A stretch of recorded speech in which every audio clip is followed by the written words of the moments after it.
ఓట్ల లెక్కింపులో అధికారులు అవకతవకలకు పాల్పడుతున్నారంటూ సంగారెడ్డి జిల్లా ఆందోళన మండలం చింతకుంట గ్రామస్తులు ధర్నా చేపట్టారు. ప్రధాన రహదారిపై బైఠాయించి నిరసన తెలిపారు. పోలైన ఓట్ల కంటే బ్యాలెన్స్ బాక్స్ లెక్కలు తారుమారు ఉన్నాయని ఆరోపించారు. ఎన్నికలను రద్దు చేసి మళ్లీ నిర్వహించాలంటూ గ్రామస్తులు డిమాండ్ చేస్తున్నారు.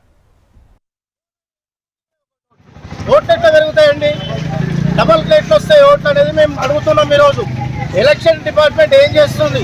నేను వార్డ్ నెంబర్ 7 నుంచి ఏజెంట్గా ఉన్నాను. ఇవాళ అందులో జరిగిన ఎలక్షన్ ఆఫీసర్స్ల నిర్లక్ష్యం వల్ల ఓట్లు అనేది స్లిప్లు అనేది రాంగ్ ఇచ్చారు. అందులోనూ ఇచ్చిన స్లిప్లలో ఒక స్లిప్ అడిషనల్గా వెళ్ళిపోయింది. అది ఏ స్లిప్ అనేది వాళ్ళు ఎక్స్ప్లెనేషన్ ఇవ్వకపోయాక అందులో మాకు మభ్య పెట్టాలని చూశారు దాన్ని. సో మేము అది ఒకటే కాదు, అన్ని వార్డులో కూడా మాకు డౌట్ ఉంది కాబట్టి మా వార్డు మెంబర్లు అందరం కలిసి, ఏజెంట్లు అందరం కలిసి, అభ్యర్థులు అందరం కలిసి మేము దీన్ని డిమాండ్ చేస్తున్నాం. ఎలక్షన్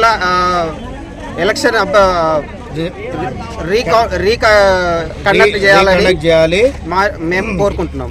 దీనికి కమిషనర్ గారు స్పందించి మాకు తగిన సహాయం చేయాలని